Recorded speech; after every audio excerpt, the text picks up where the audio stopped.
My title is Reality Really Real?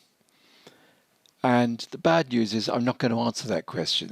I'm just going to show you various ways of sort of exploring that theme, various ways of looking at it.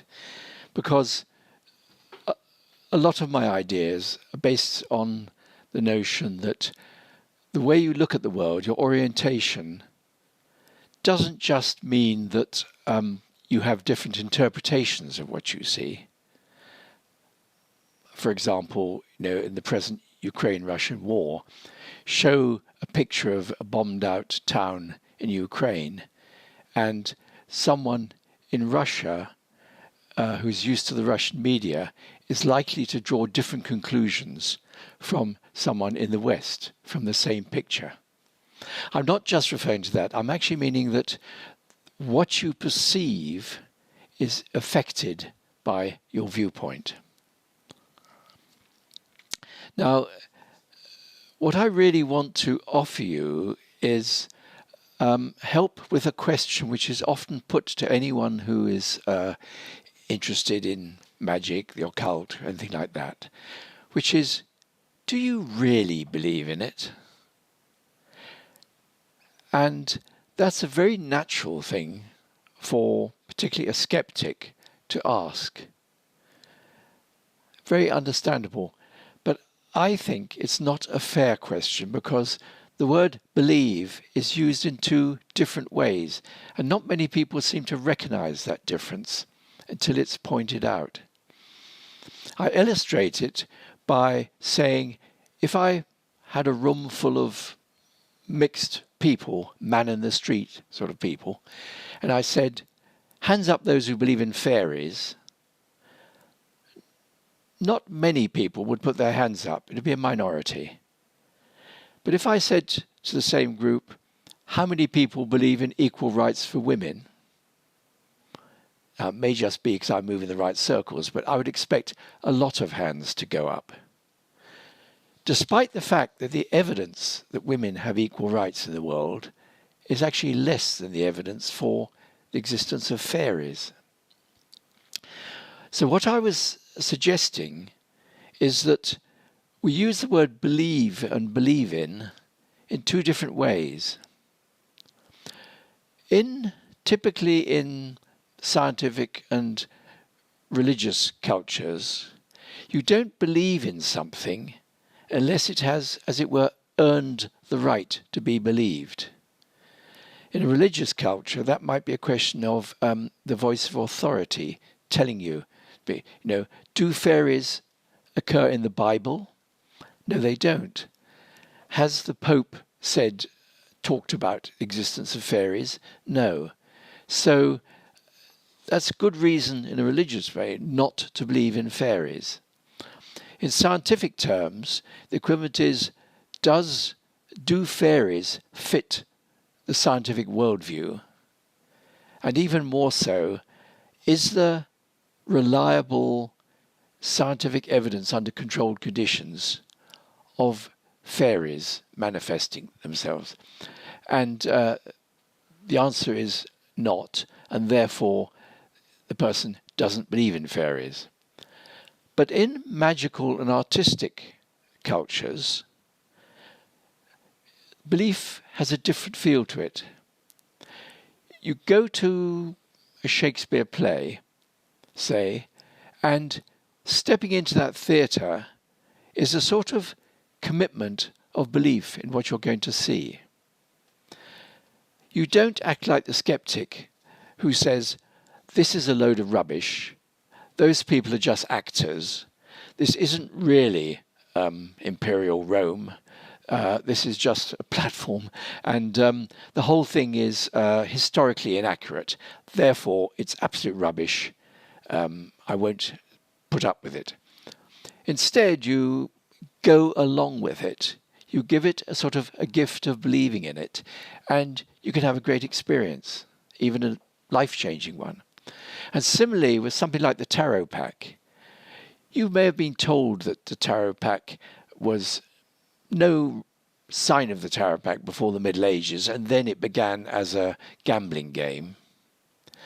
But if you give the gift of belief that, gambling game or not, it's got ancient archetypal symbols which speak to the deepest levels of your being, then you begin to get quite good readings. And as in going along with a play, the more you accept those readings, the better the gift of belief repays itself, and the better readings you tend to get. So that's a significant difference, and it causes a lot of misunderstanding when people say, oh, do you really believe in that stuff? They're actually asking something different from the belief that you're giving to that. Now, I illustrate this thing of different ways of looking at the world, different orientations, with a simple example of how do you react to the sort of curious synchronicities that can turn up once you take an interest in magic and the occult, the weirdness of life, if you like. And I present it like this. There's a man whose daughter is going to be 17 today because her birthday is on the 17th of the month. And so he decides to take the morning off, walk into town and look for a few little presents for her. And let's say that when he goes to her favourite shop, collects a few things, and he's rather amused to see that the bill comes to exactly £17. Pretty cheap shop, I think. He's taken a lot of time doing this, and so he has to rush back for lunch. And he asks, is there a bus going along the road? And they say, oh yes, that one over there. And he gets on and he notices that it's actually a number 17 bus. The question is, how might he respond to that? And I suggest 4 types of response. First one, pretty common, is to say, oh, just a coincidence. There's no significance, and forget about it. The second is to say, I wonder if this is telling me something. What does it really mean to be 17? Apart from it's the last year before you become an adult. Perhaps I should look up the 17th trump of the tarot pack, the star. Perhaps I should look at the 17th hexagram, the Yi King. Perhaps I should look at the numerology of 7 + 1 is 8, and so on. This afternoon I'm going to explore a bit like that to get a feeling for the significance of this 17 and why my attention's been drawn to it. Another person might see it more as a sort of story, a piece of drama. Oh, that's a nice story, but I can improve on it. I can build something around this.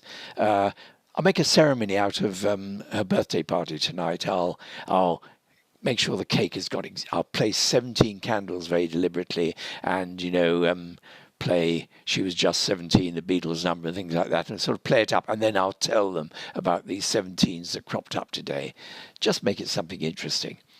Another person might say, "Is God telling me something?" I think what we'll do tonight is the family will sit around and we'll read together the 17th Psalm, and maybe make a ritual out of that. Each year, read the Psalm according to our birth year, and so on. Now that's 4 very different ways of responding to that. And I would suggest that the last 3 are going to have a richer experience of that synchronicity than the first person.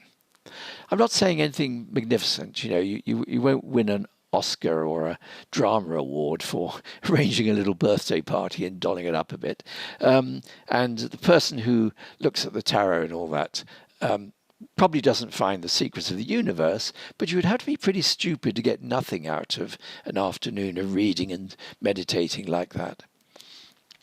But if I said that to the first person, he's likely to say, "What nonsense! What do you mean richer? I didn't spend the afternoon wasting my time on childish games or primitive superstitions, mumbo jumbo.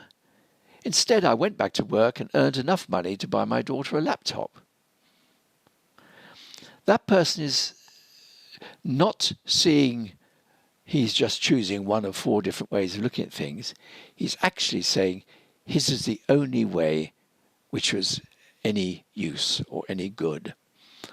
And he actually would probably dismiss those other ways. Now, some years ago, it was simply a question of saying, oh, it's just delusion, it's a load of nonsense. But I think now people have a better idea of how these different ways of thinking have been laid down in the human brain as it evolved.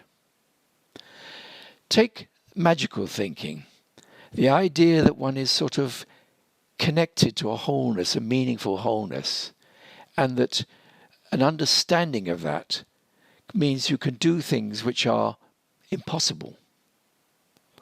Now, you might say, if you're thinking in terms of Darwinian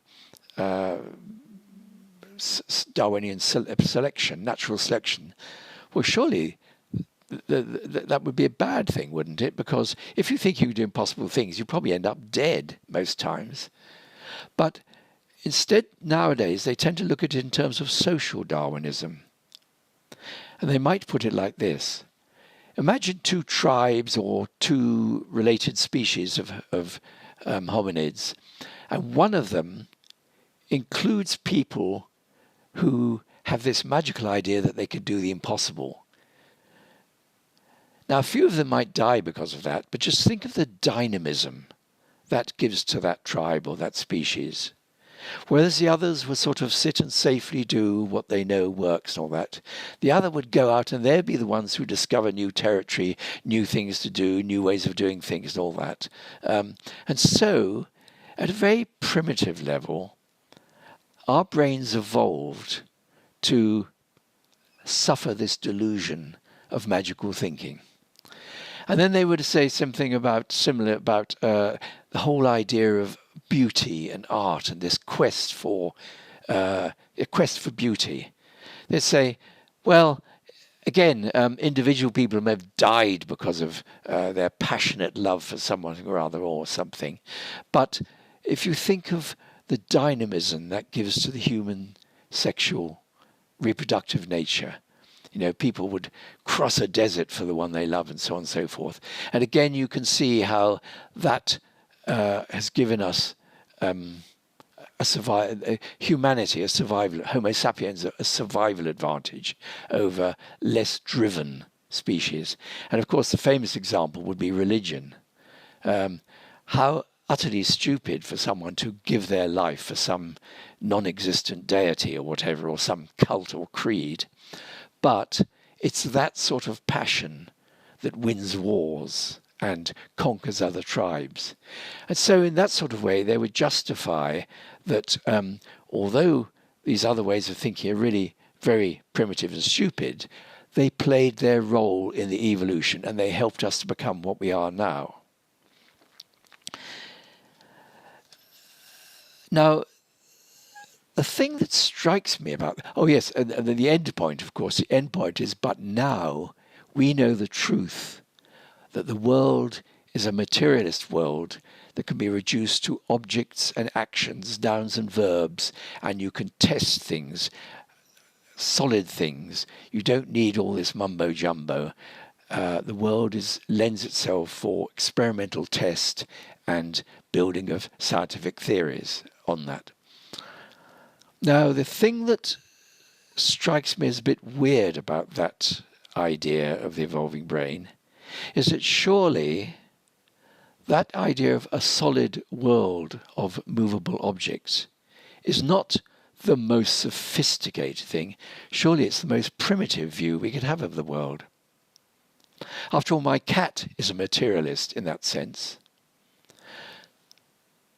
There's the cat on the road and a dog appears. And behind the cat is a tree that it knows. Tree, cat, dog. Dog is danger. Cat is the agent. Cat jumps into the tree and is safe. Almost automatic. And the cat doesn't sort of talk to the tree and ask permission. It doesn't reach out a paw to see if it's real or anything like that. No, it just sees three objects, one of which represents safety, the other danger, and acts accordingly. And a butterfly that lands on a flower anticipates that there will be nectar in that flower. I would say that a brain of any sort is that most simple instrument that presents the world to us in terms of solid objects and actions. That's its basic function, and that goes right back before humans and hominids were in the world. So I don't see that as very sophisticated or the end point of evolution. In fact, I see this reflected in the actions of a newborn baby. Because the first thing I see a baby doing is what you might call proto-science. It will reach for things and pick them up and put them back and reach for them. It's finding out the world is made of solid objects and you can act on them. It's also beginning to find crude explanations based on these repeatable experiments. It'll take a spoon and go bang, bang, bang, bang, bang on the table and drive the parents mad. But what it's doing is it's doing basic experiments, repeatable experiments, getting the same results. And so it's learning explanations. Now the trouble is, of course, this is pre-verbal. So I'm just suggesting that as it pushes his truck to the edge of the table and it falls to the floor, after once or twice he isn't surprised, because he has discovered that everything falls to the floor when you push it to the end of the table. A simple explanation, even though it's not verbalized. But in my little book of demons, I looked at the next step of this evolving mind, and that is when faced with complexity. Now you see, the spoon falls to the floor when you push it to the edge of the table. Every time, repeatable experiment. Mother comes and picks it up and puts it back. Not so reliable. Sometimes she's faster, sometimes slower. Sometimes she does something else first, washes it or whatever. Sometimes she just looks rather angry and hangs around. Here is something that doesn't fit that simple, solid object model. And I suggest that the baby makes a leap by thinking, what if there's another me inside mother? In other words, what if mind can exist outside my own head? Again, this is not a verbal thing. It's just a sense I'm suggesting.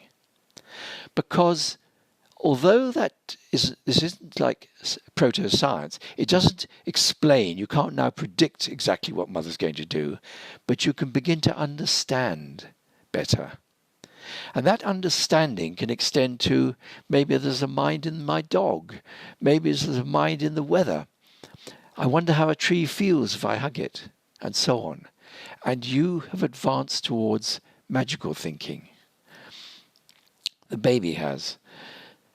And later in life, this exists still, this magical thinking, in examples like the market trader who, faced with all these screens of data pouring in, may say something like, today the markets are really nervous. Again, that's not a scientific statement that allows him to predict what's going to happen, but it gives him an understanding, which means he can avoid certain mistakes and maybe trade a bit better that day.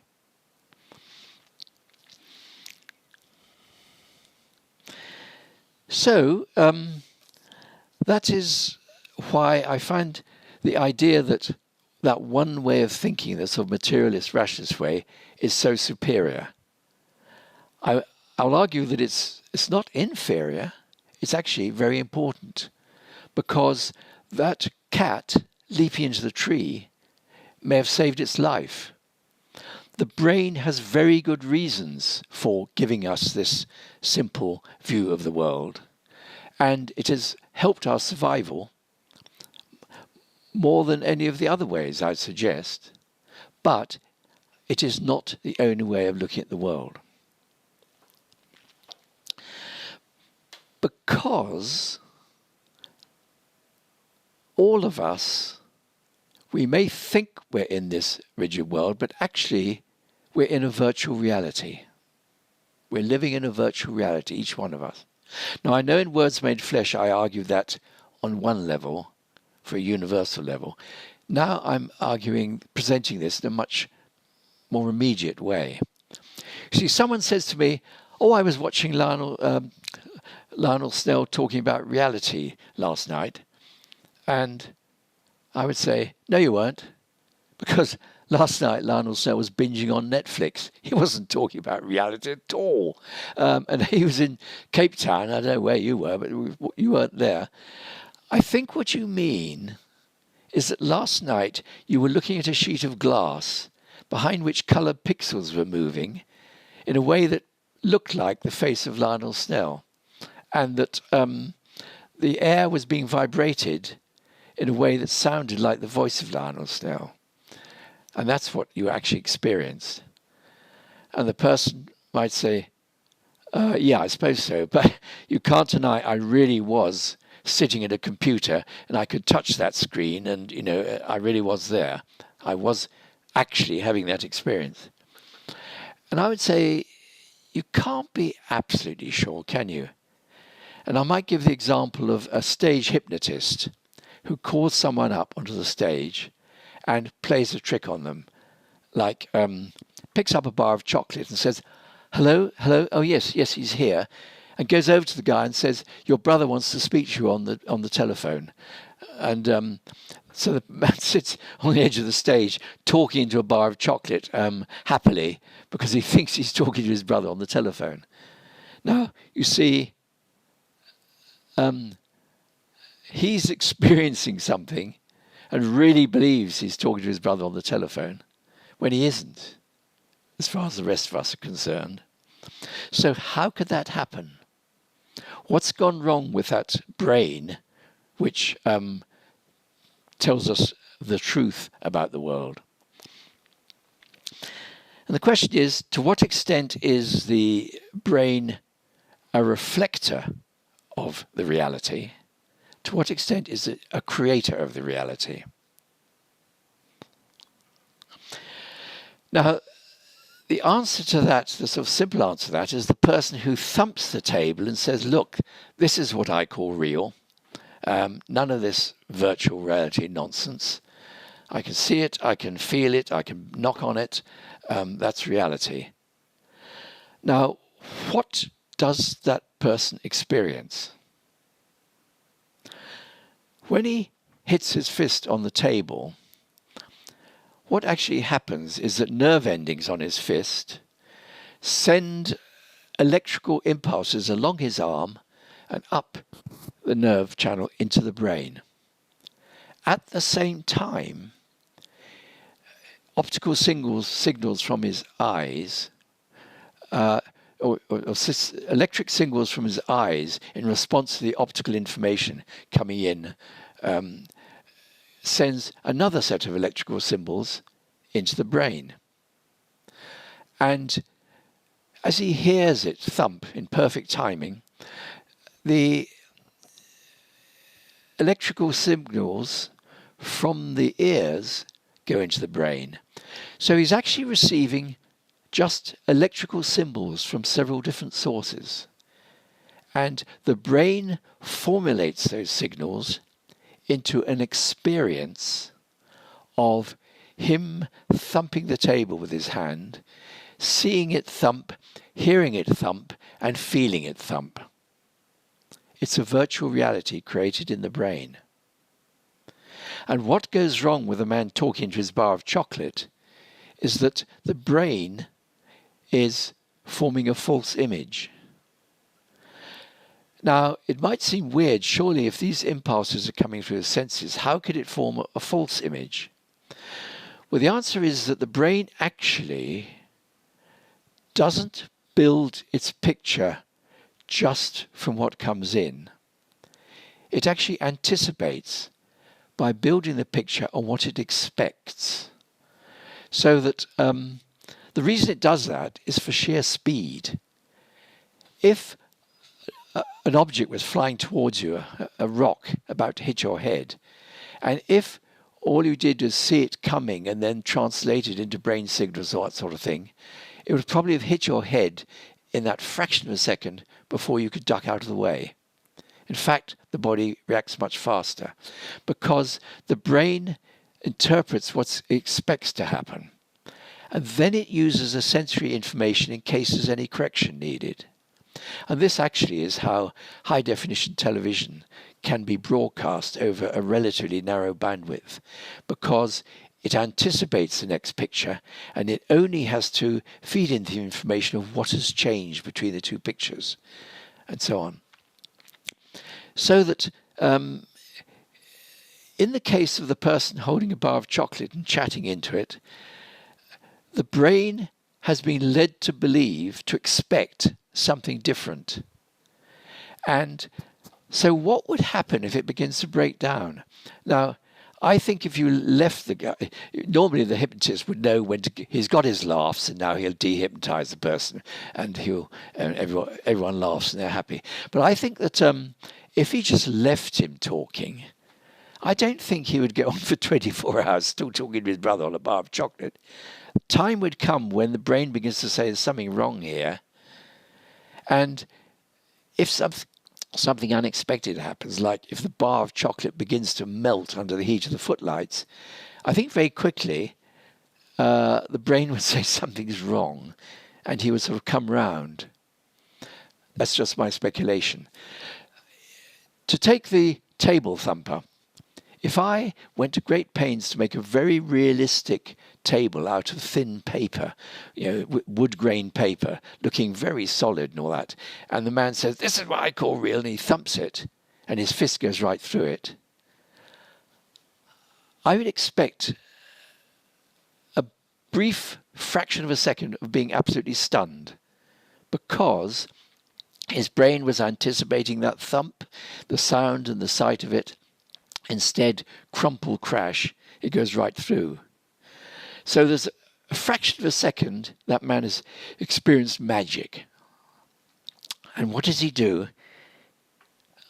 After being stunned, he looks down, sort of picks up the pieces, looks at it, and then says, "You bastard, Ramsey, you fooled me there." The brain forms a new interpretation of the solid world, but a practical joke that was played. So the brain it is a revealer of the solid world of objects, but it also is a creator of worlds. It creates a virtual reality which normally fits that solid world fairly well. That's why the cat can safely jump into the tree and doesn't have to talk to it or test it with his paw or anything like that. It knows what to expect. And that is what helps the cat to survive. It's a very important function. But I'd like to compare that idea of the way the brain works and the theory of how it has evolved over thousands, if not millions of years, to another brain which evolved in my own lifetime. And that is the brain of a personal computer. Now, some people wouldn't like me talking about the evolution, as though it was a natural phenomenon. They'll say, no, it's intelligent design. Now, I won't deny that, but I don't think you can use intelligent design to disprove evolution, because the two things actually come together, and I would explain to this case. You see, the Windows interface, which I'm going to talk about, is intelligently designed, but it was in response to a change in the environment. You see, MS-DOS was intelligently designed, and it actually took over and changed the environment of the typical business office. In the 70s, a computer was a huge thing in a special room, air-conditioned and everything, and people operated it from terminals in the distance, connected up. But with the PC, it began to appear on desks, so that every department had its own PC and a computer operator who could work it. And this spread and spread to the point where it was getting towards a stage where every desk would have a PC by the time we get to the beginnings of the 90s. The trouble is that environment couldn't sustain the growth of the PC because there weren't enough people with the sort of skills to operate MS-DOS and computer languages. And there began to be competition from another type of computer, typified by rank Xerox and the Apple system, which presented a graphical user interface, which means people could type in things and move them around and file them away and everything without having to know any programming codes. So what happened is that MS-DOS had to evolve another layer on top, which was a graphical user interface, and become Windows, a Windows computer. And that is the beginnings of what it has evolved into now, because the commonest type of computer, I know there are still some supercomputers in other places, but the commonest type is, the sort of laptop that you would give to a 14-year-old school kid to help with their homework. Now, what does that offer the school kid? Open it up, and he says, "This is my desktop." And you see there are things on the desktop. What are these? Oh, that's my tonight's essay for homework. You say, it doesn't look like an essay. So, clicks on it and it opens. See, I've opened it, there's the essay. You see another thing on the screen which says homework. Is that the same? No, that's a folder. You see, I can click on that essay and put it into the homework folder. But it's vanished. No, it's now in the folder. If I open the folder, there it is. But is it the same? Yes, click open. It's the same essay. In fact, I can close it and I can put it back where it was before. Oh, it really is an essay. Yes, that's it. Yeah, I can move it around. It's a real thing. What about the other ones along this row? Are they all essays? Oh, no. There's actually no connection between those. They're all quite different. That's my essay. That's some arithmetic from last week. That's something that Dad downloaded from the internet. And that is actually my class timetable. There's no connection between them. Now, the older brother is a bit of a nerd, laughs at that. He says, that's not real. No. Those things, you say there's no connection between them. Actually, they're all Word documents, which means that they've got a hell of a lot in common. Let me show you what's really happening. And he puts the thing into sort of console mode. And suddenly the screen is full of a great long stream of sort of words and symbols and numbers, things like that. So that's what's really going on. This is the programming language underneath the screen you're looking at. It's the thing which produces these objects that you think are real, that you can move around and all that. Actually, it's all a lot of programming that's going on in the background. That is what is real. Now, if grandfather hears that, grandfather learnt his computing in the 60s and 70s. And he says, that isn't real. Let me show you what's real. And he shows you a screen which is just a tsunami of zeros and ones all the way down, all the way down. And he says, that's the machine code. That is what the computer's actually doing. Now that machine code has been, the noughts and ones have been grouped into symbols which are the letters of the alphabet, the numbers, and a few other symbols. And that means that that language you showed me, the programming language, which could be understood by humans so they can make these programs, is actually a sort of, what you would say, it's a product of what is really happening, which is all these noughts and ones. And you say, so this is the actual reality, is it? Now, the thing is that a hardware engineer might say, no, it isn't. Those noughts and ones are no more real than the other stuff. They're simply symbolic representations of two states of silicon, charged or not charged. That is what is real. That silicon chip lies behind it. All the rest is just sort of things that it creates on all those different levels. So,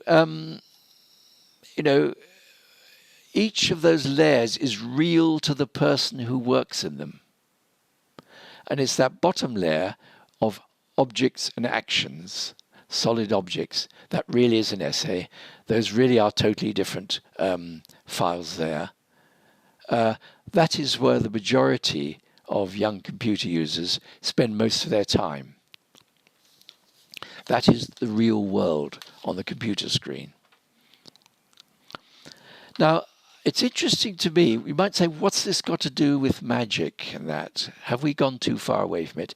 But it's interesting to me that that last model sort of reflects the Kabbalistic model of the universe.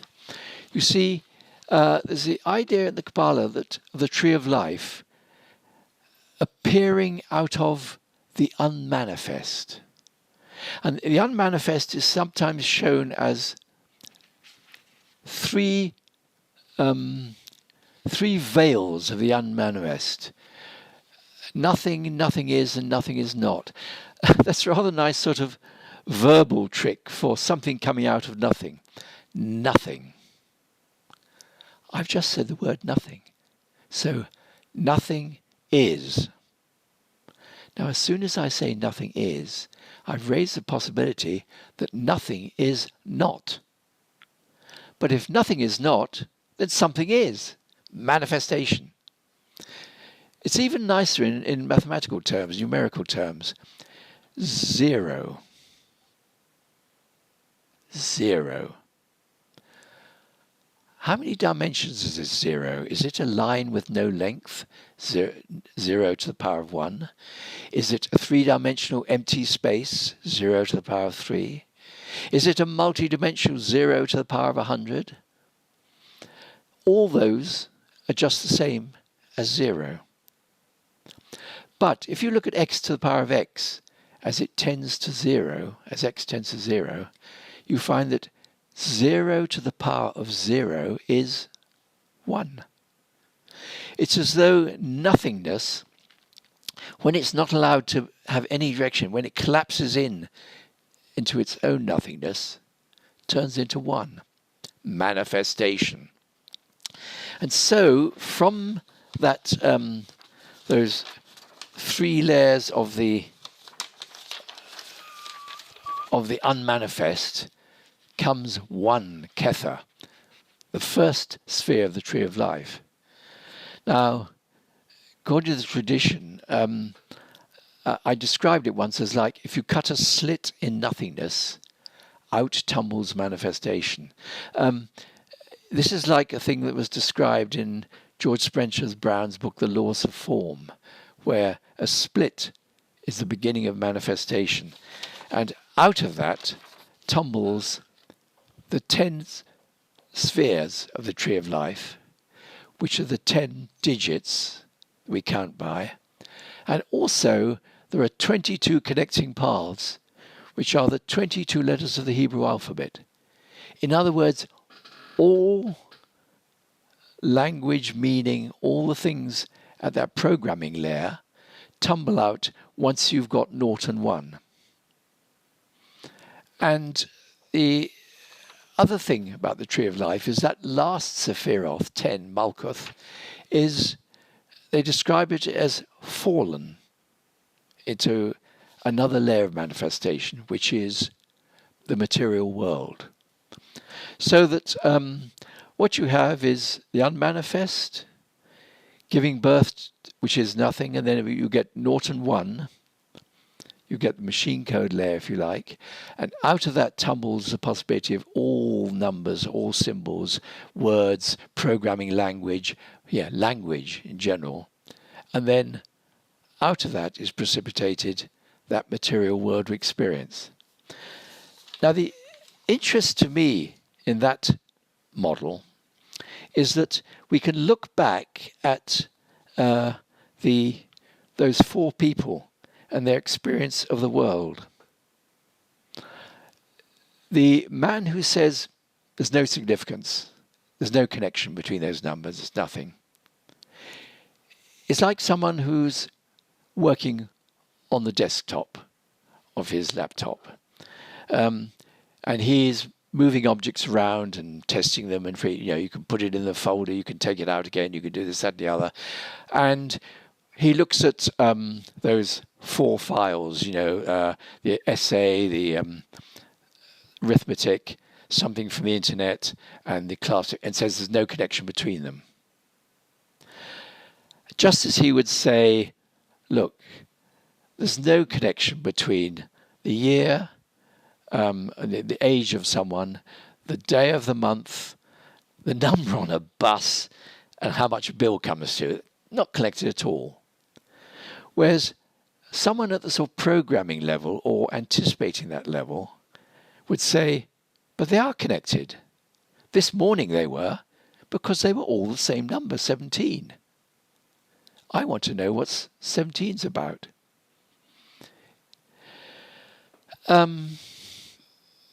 It isn't that magical explorer fully knows the programming language, which would enable him to make things appear and vanish on the desktop in a magical way. But he is exploring the world, that desktop, with the idea that there is a meaningful thing connecting everything. There is a language behind nature. The world speaks to him, and it is trying to draw his attention to something. And that is why I feel he's having a richer experience of the world. Now, the next person is the artistic thing. Now, I agree that art is also about meanings and symbols and things like that, but I think it is not only about that. If you make up a picture by putting in deliberate symbols and making everything meaningful in that way, you're really creating a magical talisman. It isn't really a work of art unless it conveys something which lies beyond language, beyond symbol, beyond meaning. Like the 0 and 1, the dance of the yin and yang of that higher level. Maybe I'm stretching analogy at that point, but that is just my picture, that art is sort of one stage higher than the magic of meaning. And I think that what makes the magician think that there is this meaning in everything? Well, it's experiences of the weird points to that. And if you take something like a psychedelic drug, it's rather like turning on the console mode on the computer, where suddenly you're seeing some of the language, the connections between things, all those separate block objects that you see on the screen. Suddenly there's a flow between them, there's a connection between them, and you're getting a glimpse of something other. And then finally, of course, the religious person says, well, all this really is an illusion. Reality lies outside time and space. It's like the piece of silicon when the power is off. There is nothing. But when the power flows, manifestation, noughts and ones fall into being. And from those noughts and ones fall all the possibilities of language. And from those possibilities of language, there is the simple interface, the graphical user interface, or in the case of us, the sensory user interface, which enables us to actually do things and work and earn money in this world and survive. That's the main thing. So I'm seeing, I'm again not saying there's anything wrong with living on that desktop.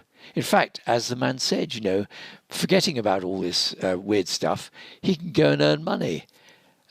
It's very successful, and that's why many people prefer that model. Because although I'm saying it's a dumbed-down model of reality, as any politician will tell you, in a dumbed-down world, the way to make things happen is to dumb down. You know, it's very effective. I'm just saying that those other ways of looking at the world may be a distraction in some cases, but they're more interesting. They open up possibilities. If you start thinking in terms of what is the language that connects up things, what is the language behind existence, how can I communicate with it? And you might experiment with rituals and things to see what happens.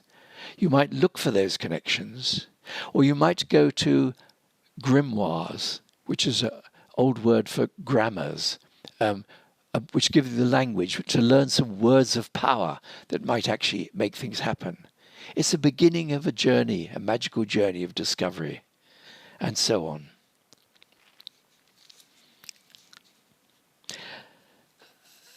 So you might say, well, what has that got to do with the brain? Well, if you accept that the brain is like the computer, presenting you with a sensory user interface in order to make you survive and be effective in this world, then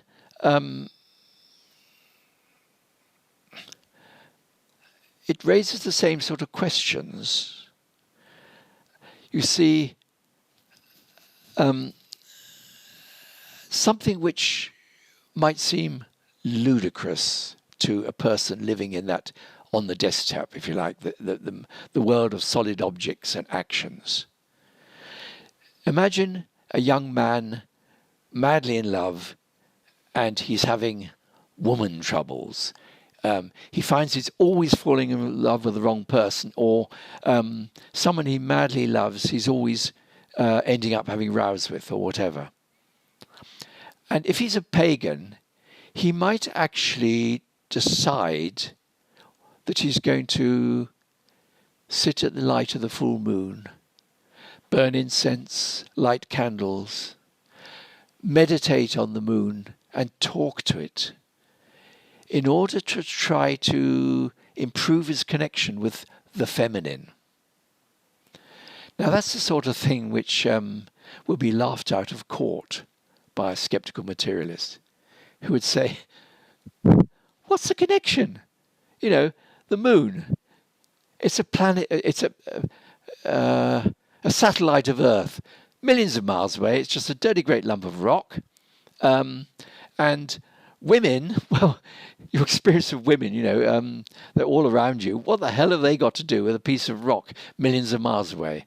There's no connection. It's ridiculous. And that would be a sort of argument against astrology, for instance. Now, I'm saying we live in a virtual reality. Everything that skeptic knows about the moon, all the facts he learned about its mass, its distance, the fact it's a satellite, all those facts, and when he looks up at the moon and sees it, all that is actually being modeled inside this piece of fatty tissue we call the brain. Similarly, all the young man's experience of womanhood from first coming out of his mother's womb to breastfeeding, to his relationships with girls at school and elder sisters and so on and so forth, all that is also modelled inside that same fatty piece of tissue. And to believe that those two complexes are somehow totally separate, totally independent, there's no connection between them, is to me the utmost naivety. No computer could operate with a separate processing thing for every single phenomenon in the universe. It's ludicrous. I would expect a huge overlap in processing and the neurons and everything in the brain to handle those two very different things. And so the idea of operating on one, the moon, relating to the moon, in order to improve your relationship with womanhood, may be quaint, but it is not ludicrous. It's something worth trying. So I'm sort of, I'm trying not to say that the magical way is the best way. I'm simply trying to say that the different ways of looking at the world all have their value. And I do not accept that there's only one way which is modern and up-to-date and true, and all the others are old-fashioned, ludicrous, out of date. So that brings me back to the thing of, well, what is really real? I think what lies behind that question is the sort of Platonic idea. Plato said that we're like living in a cave. And the back of the cave, we're watching shadows moving to and fro. That is the world we're experiencing, a world of shadows. And that is all we look at, and so we think that is what is real. These shadows we spend our lives watching, or experiencing, if you like. And he says that a wise man can get people to turn around and look behind them and see the light streaming through the entrance of the cave. And you can see the actual objects which are causing those shadows. And those people are seeing the real world as it is in reality. And this is a very powerful idea. And so, for example, the fundamentalist Christian might say, if I say, well, I got a good reading from the tarot pack, he would say, you believe that you got a good reading from the tarot pack. Actually, the tarot is false. It is the work of the devil. And the fact that you believe you got a good reading is because the devil is deceiving you to make you think you've got a good reading, to lure you off the path. And the rationalists would say, you think you got a good reading. It is because the brain has got these primitive layers of thinking where it recognizes patterns that aren't there. It is deceiving you. It is causing you to think you're getting a good reading, when in fact we know that that is not possible. The truth is material world. Now the thing is, that's all very great, but in fact there are so many of these different true worlds. You know, the particle physicist will explain things maybe in terms of quantum phenomena. The psychologist might explain things in terms of the workings of the brain. The sociologist might say, oh, people of your class would think that, or whatever. There are all these sort of truth worlds which, if you step back from them, you realize that each person is quite convinced this is the truth behind all that stuff. This is the Platonic real world. And I suggested in my Years of Magical Thinking that Magical thinking puts another layer above that truth layer, and I called it the games layer, because you realize that actually you can be offered a whole selection of games you can play. And Pete Carroll, in his original Chaos Magic writings, he describes this. He say, one day think that you're a fundamentalist Christian. Another day think that you're a skeptical rationalist. Another day think that you're a New Ager. And really live those different ways of looking at the world and seeing how they work out, how the world seems to you, and how those waves actually reflect back your expectations of that way of thinking and reinforces it. You see, the chaos magician, and to some extent magician or anyone in the occult, can work with the tarot pack in the morning, which is based on, the Kabbalistic 10 spheres and the 22 connecting paths. Can work with astrology at the same time, which is a duodecimal view of the world, and work with the I Ching, which is a binary view of the world. Could go from one to the other and judges them by what is most useful or meaningful. Not by an idea, if one of them is true, then the others cannot be true because they're different.